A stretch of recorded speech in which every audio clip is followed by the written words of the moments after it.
वंदे मातरम। आप सभी का नेटवर्क 10 में स्वागत है। मैं हूं संजय गिरी गोस्वामी और आज हम आपको एक खास व्यक्ति के पास लेकर चलेंगे।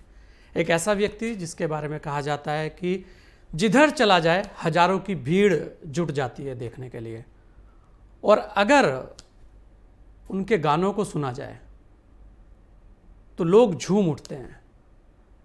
राजनीति में लोग उन्हें बोलते हैं कि सबके सुख दुख के साथी। विपक्ष भी आदर के साथ उनका नाम लेता है। एक ऐसी शख्सियत जो लगातार अपने काम करने के लिए जानी जाती है। हम बात कर रहे हैं बीजेपी सांसद मनोज तिवारी की। मनोज जी, आपका बहुत बहुत स्वागत है नेटवर्क 10 में।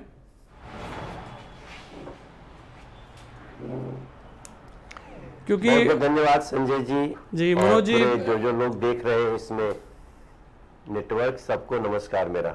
जी मनोज जी, वैसे तो आपकी शख्सियत ऐसी है कि उसके बारे में जितना कहा जाए उतना कम है, लेकिन क्योंकि आज आप हमारे यहाँ जुड़े हैं तो आज कुछ ऐसी बातें हम लोगों को बतानी चाहते हैं जो वास्तव में अभी तक छुपी हुई हैं।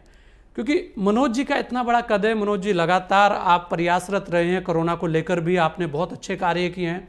खासकर अगर हम दिल्ली की बात करें, क्योंकि आज धीरे धीरे करके बहुत सारी बातें आपसे जाननी है। अगर हम कोरोना में दिल्ली की बात करें तो दिल्ली के अंदर जिस तरीके से कोरोना की स्थिति बढ़ी, उसे लेकर आप क्या सोचते हैं, क्या कहना चाहेंगे?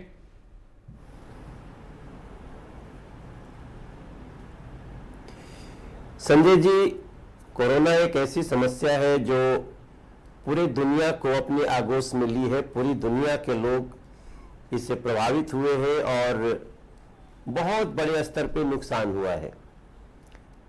अगर आप समीक्षा करेंगे पूरे वर्ल्ड में तो भारत से बहुत ज़्यादा नुकसान अमेरिका जैसे देशों को हुआ है जो कि बहुत ही विकसित है।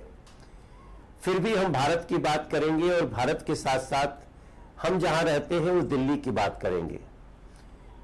दिल्ली में जब हम समीक्षा करते हैं तो हम देखते हैं कि अगर पूरे देश में इस कोरोना से लोगों के जान जाने का जो दर है वो सबसे ज्यादा दिल्ली में है, तब ये आंकड़ा हम सभी को डराता है। हम उसके, चूंकि अब तो ये समस्या है और कोरोना हर जगह हुआ, तो इतना अंतर क्यों हुआ कि दिल्ली में ज्यादा लोग, जैसे 1.05 दर अगर पूरे देश में था तो 1.49 का मोर्टालिटी रेट, मतलब लोगों के मृत्यु का दर दिल्ली में दर्ज किया गया। तब हमें देखा जाता है कि सरकार का एक दायित्व होता है, स्टेट गवर्नमेंट का, क्योंकि हेल्थ स्टेट का ही जिम्मेदारी है। तो वैसे में जब हम देखते हैं कि जो सिचुएशंस को संभालने वाली जो मशीनरी है, जो साधन है, उस पे जब झूठ बोला जाने लगा, लोगों को भ्रम में डाला गया, नहीं कोरोना खत्म हो गया है दिल्ली में, लोगों को जिस समय सही टाइम पे लॉकडाउन लगना चाहिए था नहीं लगा, शराब की दुकानों को ऐसे खोला गया जैसे लगता है कि वही इलाज हो कोरोना का, तब जाकर के हम लोगों को बहुत दुखद दृश्य का सामना करना पड़ा। लेकिन अब इसमें हम सिर्फ सरकार को दोष दे करके आगे बढ़ जाए, वो भी हमारे लिए ठीक नहीं है। हम लोग data wise Bharatiya Janata party ने सारी बातें बताई हैं, लेकिन ये सच्चाई है कि दिल्ली में ऑक्सीजन प्लांट की व्यवस्था नहीं हुई। दिल्ली में समय से जो पैसा केंद्र से आया कोरोना से लड़ने के लिए, उसकी व्यवस्था नहीं हुई, और बात करने पे उस पे भी राजनीति होती रही। उस पे भी अगर आप हमारे कहते हैं ना, आप तो संजय जी रामायण की चौपाइयां पढ़े होंगे, एक बड़ी लाइन है कि सचिव वैद्य गुरु तीन जो प्रिय बोलहि भय आस। तो ऐसी स्थिति में शरीर का भी नुकसान होता है, जान का भी नुकसान होता है, धर्म का भी नुकसान होता है। तो मैंने देखा कि ये थोड़ी स्थिति आई दिल्ली में, लेकिन अब तो हम लोग इससे उबर चुके हैं, लेकिन अच्छा कर रहे हैं। मैं नेटवर्क 10 का बहुत धन्यवाद करता हूं। आप दिल्ली की कोरोना से संबंधित जो लापरवाहियां हैं उनको आप बता रहे हैं। आगे के लिए सजग रहे और जो गलतियां सरकार ने की है उसको दोहराए नहीं। बिल्कुल मनोज जी, क्योंकि ये तो कोरोना की बात थी, अब आपकी कुछ व्यक्तिगत बातें हम करें, जैसे कि मनोज तिवारी जी राजनीति में क्यों आए, कब आए, क्यों आए, कैसे आए, ये बहुत सारे लोगों के मन में सवाल है। कितना अच्छा खासा गायक, इतना बड़ा कलाकार, और वो राजनीति में आया, राजनीति में आकर बहुत सारी चीजें देखने को मिली, क्योंकि आपका तो फील्ड बिल्कुल अलग था, लोगों के दिलों में राज करते थे जी। संजय जी, मेरा राजनीति में आने का कोई बहुत पहले से रुझान नहीं था, न तो मेरे घर में कोई राजनीति में था जी। मेरी 4-5 पुश्त या जहां तक हम लोगों को याद है, हमारे घर का कोई गांव का प्रधान भी नहीं रहा है जी। लेकिन मैं आया और मेरे मन पे बहुत असर पड़ा। करप्शन जो समाज में सरकार के समर्थन से जो करप्शन हो रहा था, उसने हमारे जीवन को बहुत प्रभावित किया और हमने कई बार इस पे गीत गाए। जब मैं गाना गाता था जी, तो मैं आप सुने नहीं होंगे या सुने हो, कभी सुनिएगा। नहीं तो आज हमारे दर्शकों को 2 लाइनें उसकी सुना दीजिए। सब है रुपये के खेल, हम वही सुना रहा हूं मैं जी। सब हुए रुपये के खेल से लयदमी के लगल बा, अधिका विकात बड़े बड़े बड़े बाबू के करके करना नहीं मेठवे बेकाबू, आंखें अनहर कनवा में तेल से लयदमी के लगल बा, पढ़ल लिखल बाबू बेच चिनिया बादाम बा, उनका बदे देशवा में नहीं कोनो काम बा, मास्टर बनी जाले मैट्रिक फेल से लयदमी के लगल बा। अब ये गाना मैं 97 में गाया था जी। 97 में ये दर्द हमें आया और हमने कई बार देखा कि करप्शन पे अटैक करने की जगह सरकार उसी में शामिल हो जाती थी जी। संयोग से उस समय देश में कांग्रेस की सरकार थी, तो मेरे मन में ये आया कि हम कब तक अपने घर में बैठ करके करप्शन करने वालों को गालियां देते रहेंगे, जब तक अच्छे लोग या करप्शन को खत्म करने की सही नीयत के साथ लोग नहीं आएंगे, कुछ अच्छे व्यक्ति अच्छे पदों पे नहीं बैठेंगे, देश का ईमानदार प्रधानमंत्री नहीं होगा, देश के ईमानदार अधिकारी नहीं होंगे, तो फिर हम तो घर में रह के गाली देंगे। और इसी के साथ साथ मेरे सामने दूसरा जो एक बड़ा, आज मैं संजय जी आपके चैनल पे बता रहा हूं, हमें भारत के भविष्य को लेकर के एक बड़ी चिंता हुई जी। और वो तब जब ये हमने महसूस करना शुरू किया कि भारत विरोधी शक्तियां भारत के रूट में आकर के साजिश करने लगी हैं और उनका उद्देश्य भारत की प्रगति नहीं बल्कि भारत के लोगों को बदनाम करना, भारत के व्यवसाय को नष्ट करना, भारत के गरीबों को भारत के सिस्टम का लाभ न होने देना। तब मुझे एक मन में अलग जगह, उसी समय नरेंद्र मोदी जी का नाम सुन रहा था, मन ने कहा ये आदमी सही है, इस व्यक्ति को अपनी एक कमान मिलनी चाहिए। और आज मैं 2013 से उनके साथ लगा। हालांकि इस क्रम में मैं 2009 में भी इलेक्शन लड़ा था, तब मैं कुछ लोगों के मतलब बिना अपने मन से चाहे वो मैं एक चुनाव लड़ गया था समाजवादी पार्टी से उत्तर प्रदेश में जी। तो वो भी एक समय था जहां मेरा ऐसा आगमन हुआ था राजनीति में जो मेरे ना चाहते हुए हो गया जी। अब अमर सिंह नहीं रहे इस देश में, तो उनके साथ अमिताभ बच्चन जी के साथ मैं फिल्म कर रहा था और उसी समय कुछ ऐसा हुआ। वह एक बड़ी लंबी कहानी है, लेकिन 2009 में चुनाव लड़ना मेरे में एक भाव ला दिया कि मनोज तिवारी अगर राजनीति में आना है तो पूरे तन्मयता के साथ आना है, पार्ट टाइम नहीं आना है जी। और आज मैं कोशिश कर रहा हूँ कि अपनी सोच को ज़मीन पे लाया जाए। और मुझे एक बात की बड़ी खुशी है कि इस देश में एक ऐसी सरकार है जो बिना किसी भेदभाव के गरीबों का कल्याण करने में लगी है और भारत के संसाधनों से भारत के खजाने को बहुत समृद्ध किया है।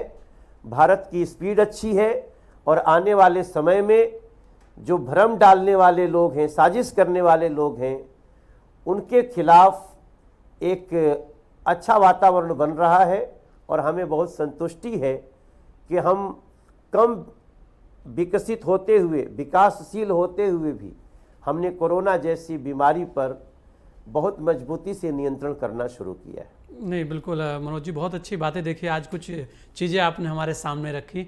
एक बात और लोग हमेशा पूछते हैं आपके बारे में, चर्चा भी रहती है कि मनोज जी गायकी के क्षेत्र में कब आए, ये गायकी का हम कहते हैं ख्याल कब आया, कब शुरुआत हुई आपकी इसमें?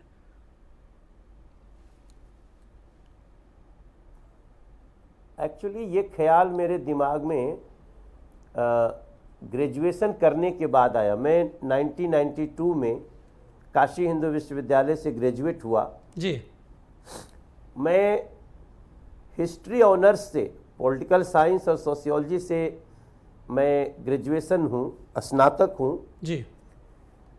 और उसके बाद नौकरी की तलाश शुरू हुई जी। नौकरी की तलाश में हम असफल होते रहे। फिर हमने टीचर्स की ट्रेनिंग की। मैं बीपीएड एमपीएड हूँ संजय जी। जी, देखिए अब ये सारी बातें आज पता लग रही है मनोज जी की। मास्टर ऑफ फिजिकल एजुकेशन जी। वो तो आपका लगता भी है कि भाई एक जो आपकी बॉडी लैंग्वेज है वो एक स्पोर्ट्समैन की लगती भी है और इसीलिए शायद आप बहुत ज्यादा स्पोर्ट्स में रहते भी हैं। जी हाँ, मैं काशी हिंदू विश्वविद्यालय की क्रिकेट टीम का कप्तान भी रहा जी। और मैं विजय ट्रॉफी होती है उसको भी खेला हूँ। मैं क्रिकेट बहुत बड़े स्तर पे खेला और लेकिन जब मेरी नौकरी नहीं लग रही थी कहीं, ट्रेंड होने के बाद भी, तो लोगों ने कहा कि जो तुम गाना गाते हो, कभी स्कूल के क्लास में, कभी टीम के टूर पे, कभी किसी मंदिर पे, तो लोगों को अच्छा लगता है, इसमें चांस लो। और मेरे पिताजी भी सिंगर थे जी। वो क्लासिकल म्यूजिक के बहुत सिद्धहस्त गायक थे, बनारस घराने से। तो एक सही मायने में कहिए तो रोजी रोटी की तलाश में ही हमने गायन को अपना एक संघर्ष का हथियार बनाया और सफल हो गया। जी, पहला चांस कब मिला? मैं इसी दिल्ली में, इधर एक गोपालपुर गांव है, पहला चांस हमें मिला 1996 में। मैंने 4 साल रगड़ाई की है। आजकल के सिंगर्स 4 महीने भी इंतजार नहीं करना चाहते हैं जी। हमने 1992 से लेकर और 1996 तक हम लगातार इसके क्षेत्र में कोशिश किए, प्रयास करते रहे, गुरुओं के पास सीखते रहे और तब जा कर के एक तरफ नौकरी भी ढूंढते रहे, गाना में कोशिश करते रहे। और गुलशन कुमार जी ने 1996 में हमें इसी दिल्ली में चांस दिया, मेरा एल्बम निकला। उसके बाद मैं भगवती कृपा से मैं पीछे मुड़ के नहीं देखा। लेकिन मैं सबसे अच्छी बात आपको बताऊं कि हम गाना भी गाए हैं ना, तो हमने हमेशा, संजय जी, हमने हमेशा अपनी संस्कृति को, मर्यादा को ध्यान में रखा। मैंने सैटायरिक गाने गाए हैं, व्यंग किए हैं, रोमांटिक गाए हैं। मैं वल्गैरिटी से अपने गीतों को, खुद को बहुत दूर रखा हूं और उसका लाभ हमें जीवन में मिला। नहीं मनोज जी, ये तो बहुत ही अच्छी बात है। वो पहला गाना कौन सा था जिसने आपको, हम कहेंगे वो दिल के करीब आज भी आपके होगा? वो गाने के बोल अगर आप सुना देंगे तो दर्शक थोड़ा सुन लेंगे कि वास्तव में कैसे मनोज जी उस गाने की बदौलत आज मनोज तिवारी के रूप में सामने बैठे हैं। देखिए, मैं छिटपुट तो बहुत गाने गाता था जी जो अब मुझे याद भी नहीं है, लेकिन वो गाने चलते नहीं थे। तो मेरी माँ ने मुझे कहा कि तुम देवी माता का गीत गाओ। जी तो मैंने उसको पूछा कि तुम ही बताओ। तो मेरी माँ ने एक गाना सिखाया और मैंने वही पहला गाना गाया था कि निमिया के डारी मैया डालेली झूलनवा हो, कि झूली रे झूली ना मैया मोरी गावेली गीतिया हो, कि झूली झूली ना। जवनी असिसिया मैया मलिनिया के दिहलू मैया, ऊहे असिसिया ना तनिका मनोजवो के दीहा मैया, ऊहे असिसिया ना। It was my first song Sanjay ji, और मैं सच में मेरे ऊपर माँ भगवती की और मुझे जन्म देने वाली माँ की बड़ी कृपा हुई। आज भी कोशिश करता हूँ कि सच्चाई के रास्ते पे रहा जाए, झूठ फरेब से दूर रहा जाए, और जहाँ भी खड़ा हूँ शायद वही शक्ति है, अपने तरफ से पूरी कोशिश रहती है कि जो अपने कर्तव्य है उसके साथ सत्यता से निर्वहन हो। नहीं बिल्कुल मनोज जी, एक और खासियत आपके गानों में रही है, आपने सामाजिक कुरीतियों पर भी गाने बनाए और उसके अलावा राजनीतिक व्यंग भी गानों में किए। तो ऐसा कौन सा वो गाना रहा जो हम कहेंगे कि वास्तव में व्यंग भी करता है और आंखें भी खोलता है? जी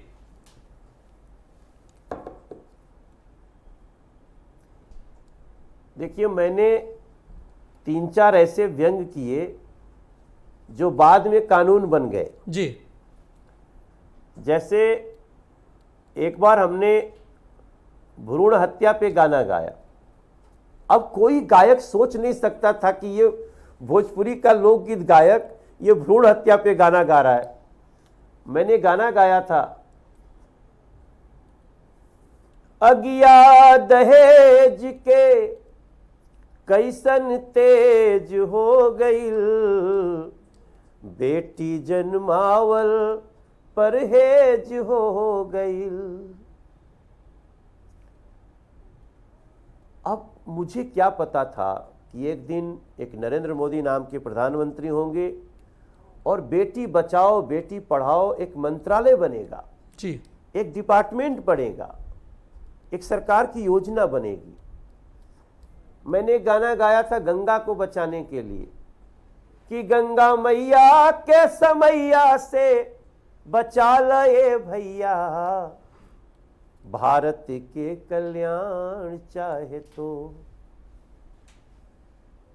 अब मैं सोचता हूं कि मुझे क्या पता था कि एक दिन एक नरेंद्र मोदी जी आएंगे, मैं उनके साथ सांसद रहूंगा और नमामि गंगे एक मंत्रालय बनेगा, कानून बनेगा।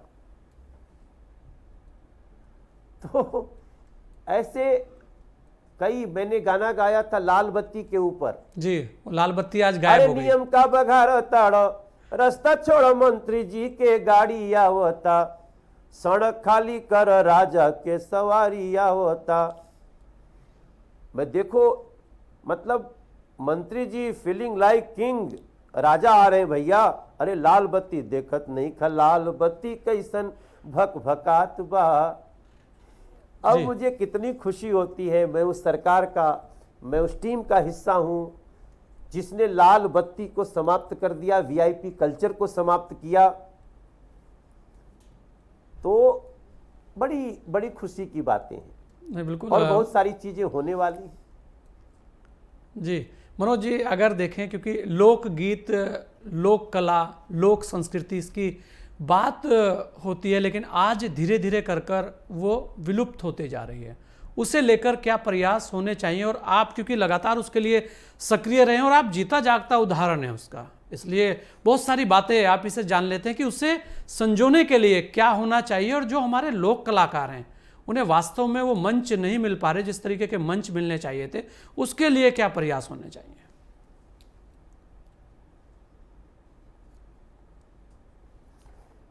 देखिए, हमने अपने गायक बनने के बाद मैंने भोजपुरी के करीब 5 रियलिटी शो किए हैं। पहली बार हमने एक उत्तर प्रदेश में और बिहार में एक ईटीवी का चैनल आता था जी, उस पर हम लोगों ने फोक जलवा शुरू किया और उस फोक जलवा से हमने कम से कम 500 लोगों को स्टार बनाया। जो लोग किसी के पिताजी कपड़ा बेचते थे, किसी के गांव में बैल भैंस चराते थे, उन लोगों को 1 लाख रुपया से 10 लाख रुपया तक का एक कैरियर मिला। और हमारी आज भी कोशिश है कि रियल टैलेंट को मौका दें। आज भी जब आपसे बात कर रहा हूं, मेरी 2 दिन पहले, भले मैं सांसद हूं, मेरी और काम चल रहे हैं, लेकिन टैलेंट को मंच देने के लिए फिर से मैं एक बड़ा चैनल है भोजपुरी का, सूर्या चैनल, उस पर एक बहुत बड़ा प्रोग्राम करने जा रहा हूं। जो रियलिटी शो के जनक हैं हमारे गजेंद्र सिंह, उनके साथ, जिन्होंने सारेगामापा ये सब किया है, उनके साथ मीटिंग किया हूँ 3 दिन पहले। लेकिन आपने जो एक बात कही कि जो संस्कृति से छेड़छाड़, वल्गैरिटी आज के कलाकारों ने जो करी है, वो बहुत दुखद है। और उसके लिए हम लोगों ने एक मुहिम चलाई है कि इस पे कानून बने। और उत्तर प्रदेश, बिहार, मैं भोजपुरी के एंगल से बोल रहा हूँ जी, बाकी हर स्टेट को मैं, अगर गढ़वाली में और भी हरियाणवी में अगर कोई वल्गैरिटी परोस रहा है तो स्टेट को उसका अपना सेंसर बोर्ड बनाना चाहिए और ऐसे लोगों को सज़ा होनी चाहिए। मैं इसका पक्षधर हूँ और हमने ये शुरुआत करी है। हम लोग इस बात को उठाए हैं और बहुत जल्दी हम चाहेंगे कि एक ऐसा कानून हो जाए जो लोगों को अपनी संस्कृति में सिर्फ रोमांच लाने के लिए और गलत ढंग से 2 पैसे आ जाएं, बदनाम भी हुए तो क्या हुआ, नाम तो हुआ, इस प्रवृत्ति से बचाया जाए।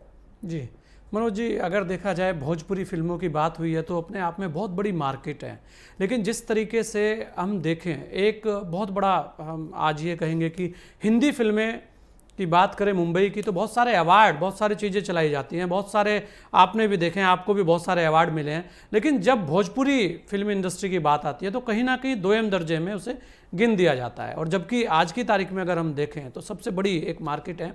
तो जो भोजपुरी फिल्मों की जब बात होती है, अगर हम बात करें कि नोएडा में फिल्म इंडस्ट्री जिसकी घोषणा हुई है, जल्दी वो धरातल पर आएगी, तो कितना बड़ा लाभ उसे मिलेगा और भोजपुरी फिल्मों को हम कहेंगे अच्छे से और लाने के लिए कौन से ऐसे सुझाव हैं जो मनोज तिवारी जी देना चाहेंगे?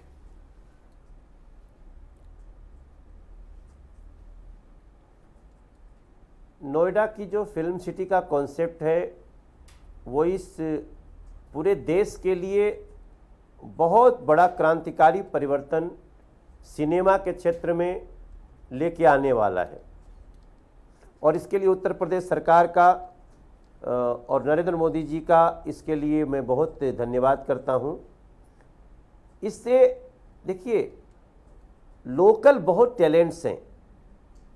जैसे दिल्ली में, नोएडा में, यहाँ रहने वाले बहुत लोग मुंबई जा करके स्ट्रगल करते हैं और सफलता भी मिलती है। और बहुत लोग तो जा ही नहीं पाते। इसके साथ साथ पूरी दुनिया को एक नया एक स्लॉट चाहिए, एक नया जगह चाहिए जिसको वो अच्छे तरह से उपयोग कर सके। सिनेमा में एक ही दृश्य, एक ही बैकग्राउंड बार बार लोगों को थका भी रहा है। तो ये सबके हिसाब से नोएडा फिल्म सिटी बहुत बड़ी एक क्रांतिकारी सिनेमा के विकास का अवधारणा बदलने वाला है। और मैं समझता हूँ इसमें दिल्ली के और आसपास के लोगों का लगभग, खासतौर से उत्तर भारत का तो बहुत ही बड़ा एक प्लेटफॉर्म मिलने वाला है। जी मनोज जी, वही बहुत सारी चीज़ें हैं। दिल्ली के अंदर आप प्रदेश अध्यक्ष भी रहे हैं, लगातार दिल्ली के घर घर तक आप घूमे हैं, हर जगह आपने देखी है। अगर हम बात करें दिल्ली के विकास की, क्योंकि बहुत बार ऐसे सवाल आते हैं कि जिस तरीके से दिल्ली राजधानी है देश की, और हम किसी भी सरकार पर कोई क्वेश्चन मार्क नहीं लगा रहे हैं, हम केवल ये कह रहे हैं कि उसके बाद भी जो स्वास्थ्य सेवाएं हैं उसे लेकर देखिए आप ही के सामने हैं कितने सवाल खड़े रहे। तो आज इस स्वास्थ्य सेवाओं की अगर बात हो तो उस पर कितना काम होना चाहिए और चूक कहाँ हुई?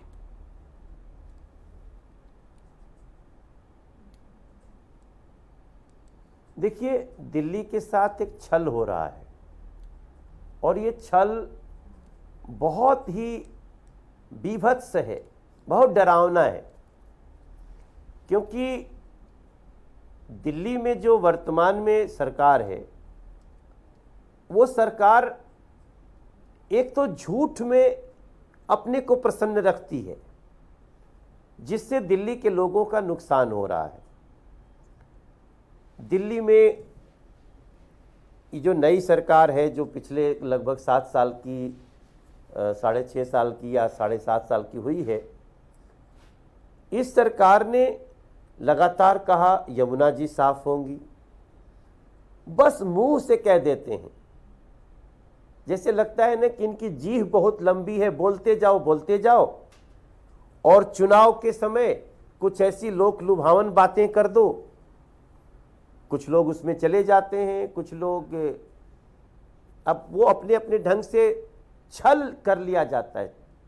इसलिए मैं कह रहा हूं कि बड़ा बीभत्स छल है।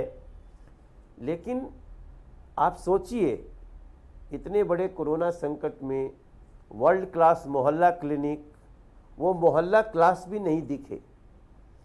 यहाँ तक कि जमुना जी के पानी का तो छोड़ दीजिए, जो पानी घरों में आ रहा है उसकी गंदगी के कारण दिल्ली के लोग बड़ी संख्या में बीमारी को ग्रस्त हो रहे हैं। और ये सरकार इनको ठीक करने की बजाय स्वयं जो करप्शन के खिलाफ खड़े हो रहे थे, करप्शन में घुस गए हैं।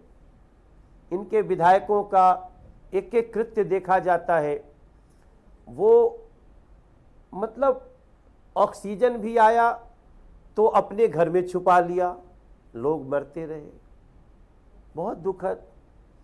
कई ऐसे लोग बोल रहे थे घर घर पानी देंगे और अपने ही घर में बोरवेल लगा रहे हैं। तो ये दृश्य क्या कहता है? ऐसी स्थिति में पता चलता है कोई महिलाओं को प्रताड़ित कर रहा है, किसी को पता चलता है राशन ही चुराने में लगा हुआ है। केंद्र सरकार ने ये पोस्ट मशीन दिया कि इसमें आधार कार्ड से अंगूठा लगा के राशन दो, बोलते नहीं इसको रोको, क्योंकि उसके कारण कई फर्जी जो राशन कार्ड है वो पकड़ लिए गए।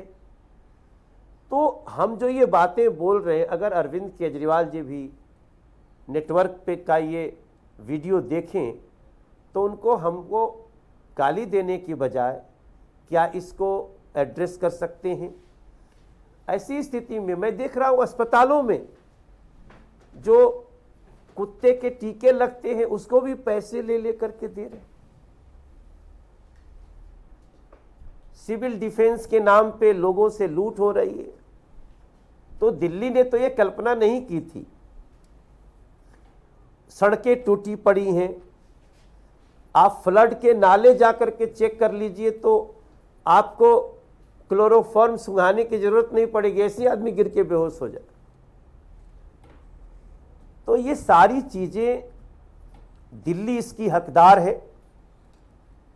कि उसको ये इस संबंध में अच्छी व्यवस्था मिले, लोगों को कायदे से राशन मिले, जो गरीब है उनका राशन कार्ड बने, one nation one ration card की व्यवस्था शुरू हो। अब मैं क्या कहूं, कहते कहते भी थक जाते हैं। इतनी सारी झूठ है, गड़बड़ियां हैं, भ्रष्टाचार है कि आप किसको बोलोगे। ये भी एक साजिश है कि इतनी सारी छिद्र कर दो कि बता ही न पाए कि ये चलनिया में कितना छेद बा। भोजपुरी में फ्रेज है जी। तो मेरा ये चिंता है और मैं प्रार्थना करता हूं कि अरविंद केजरीवाल जी, आपकी सरकार है, आपके पास अभी लगभग 3.5 साल का समय है, आप इसको एड्रेस करिए और दिल्ली के लोगों को जो वादा किया है उसको पूरा करिए। नहीं, बिल्कुल मनोज जी, बहुत सारी बातें आपने बताई। मनोज जी ने बताया कि मनोज जी के राजनीति के जो आदर्श हैं, रोल मॉडल हैं, वो नरेंद्र मोदी जी हैं। अगर हम गायकी के क्षेत्र की बात करें तो वहाँ के आपके रोल मॉडल कौन हैं?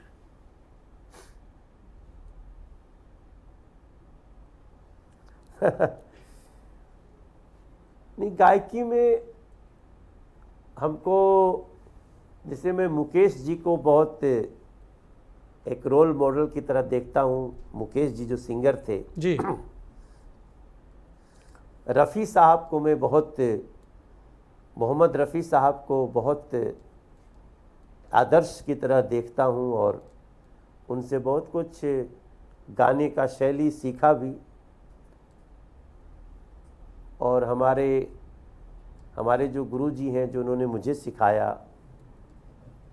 वो सब, और आज भी बहुत अच्छे अच्छे सिंगर हैं। हालांकि उनसे सबसे दोस्ती है, मीका है, कैलाश खेर जी हैं, शान है, तो इन लोगों से, एक पंजाबी के सिंगर हैं जशन, तो इन लोगों से बहुत दोस्ती है। They are singing very good, very nice. Shreya Ghoshal वगैरह से इन लोगों का मैं फ़ैन हूँ, लेकिन दोस्ती भी है। तो आकृति कक्कड़ को बहुत अच्छे से सुना, उनकी सोनू कक्कड़ को, तो ये लोगों से, इन लोगों के गाने बहुत अच्छे लगते हैं। और हम कोशिश करते हैं कि भारत के फोक को ऊपर उठाया जाए जी।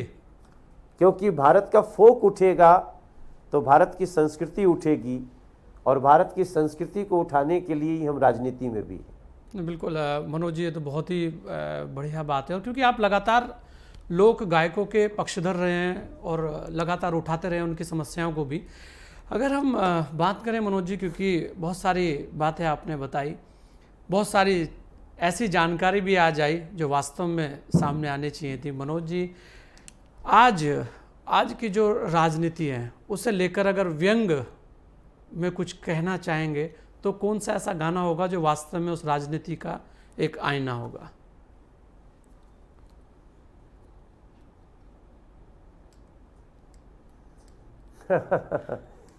ये तो आपने चैलेंज दे दिया। चैलेंज नहीं है आपका, आपके पास तो बहुत कुछ है। आपके, हम कहते हैं ना, आपके बहुत सारे तीर हैं आपके पास।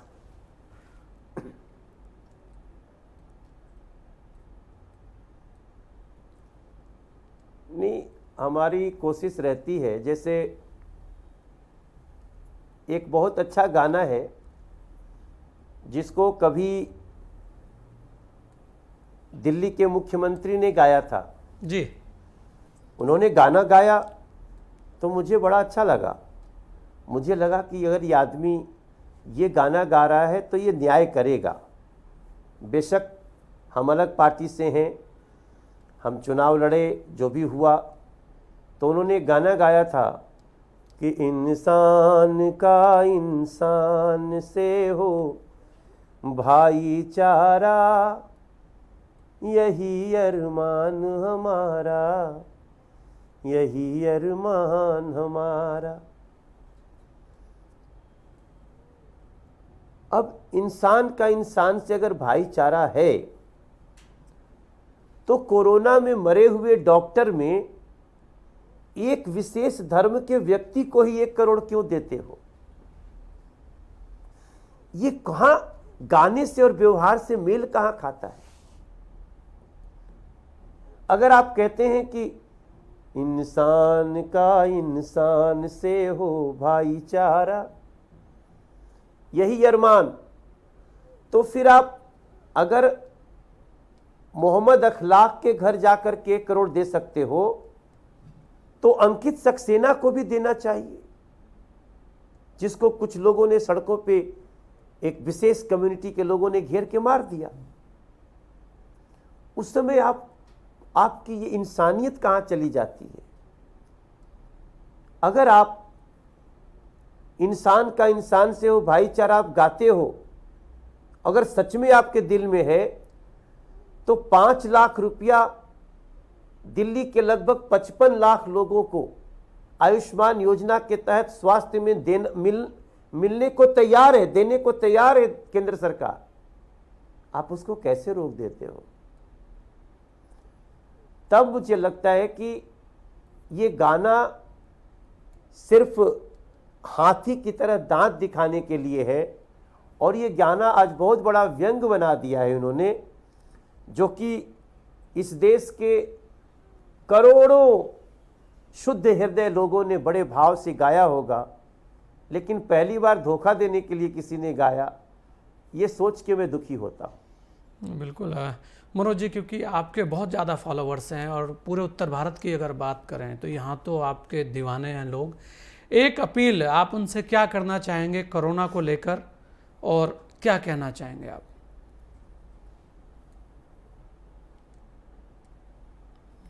मैं सभी लोगों से प्रार्थना करूंगा, सरकार कभी लॉकडाउन लगाती है, फिर उसमें ढील देती है, लेकिन ये कोरोना संकट, इसको हम लोग अपने स्तर पे लॉकडाउन लगाएं।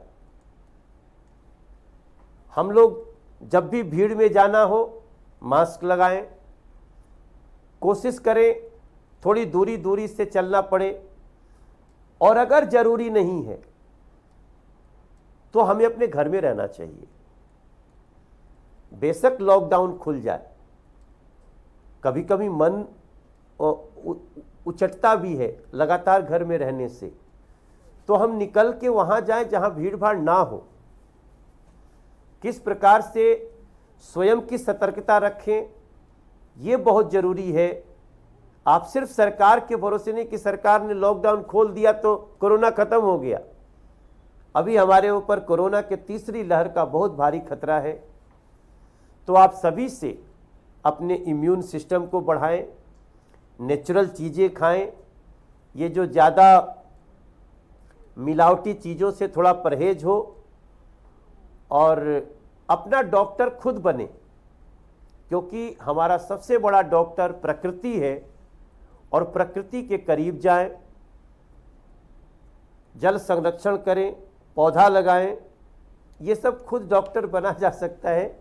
मैं तो यही बोलूँगा, और मैं ये कर भी रहा हूँ, और मेरी प्रार्थना है कि सभी लोग सावधान रहें, तब हम कोरोना को हराएंगे।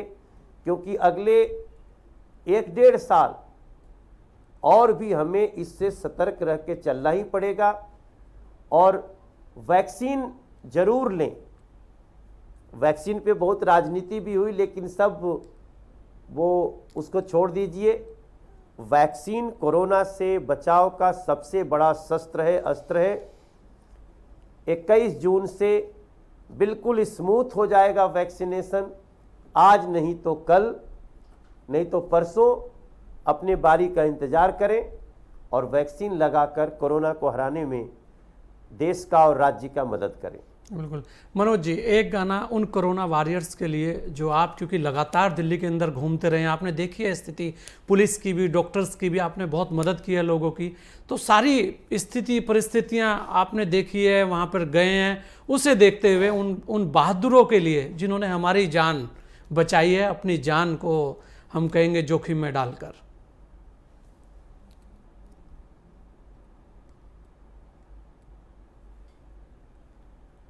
और मैं उनके लिए ये गाना चाहता हूँ कि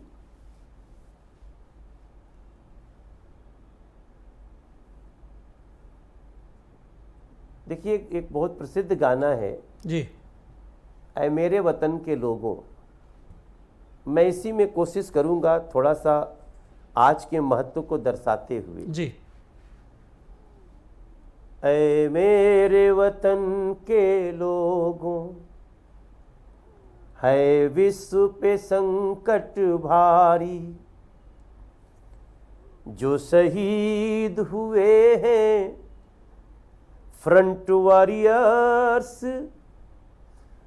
उनकी याद रहे जिम्मेदारी। जो खुद संकट को लेकर हमको थे बचाने आए, कई उनमें से मेरे भाई बहन जो लौट के घर ना आए।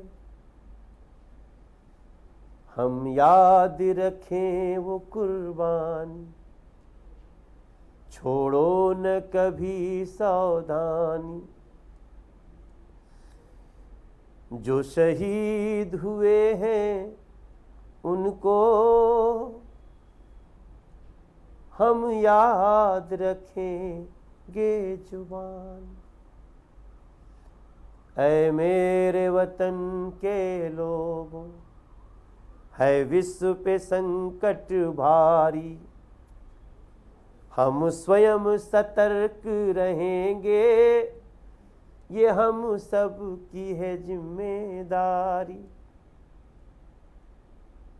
ये मेरी प्रार्थना भी है, ये मेरी अरदास भी है। बिल्कुल मनोज जी, आज आपने अपना कीमती समय हमें दिया, इसके लिए बहुत बहुत धन्यवाद। और लगातार ऐसे ही आप आगे बढ़ते रहिए और समय समय पर हमारे साथ संवाद भी करते रहिए। बहुत बहुत धन्यवाद आपका। और मैं संजय जी जाते जाते नेटवर्क 10 को बहुत थैंक्स करना चाहता हूँ। हमारे लिए कोई चैनल छोटा बड़ा नहीं होता, लेकिन जो काम नेटवर्क 10 कर रहा है, जिस प्रकार से वो सूक्ष्मता पे गलियों में लोगों को जागरूक कर रहा है, भ्रष्टाचार को लोगों को बता रहा है, उसके लिए नेटवर्क 10 का बहुत बहुत धन्यवाद। धन्यवाद।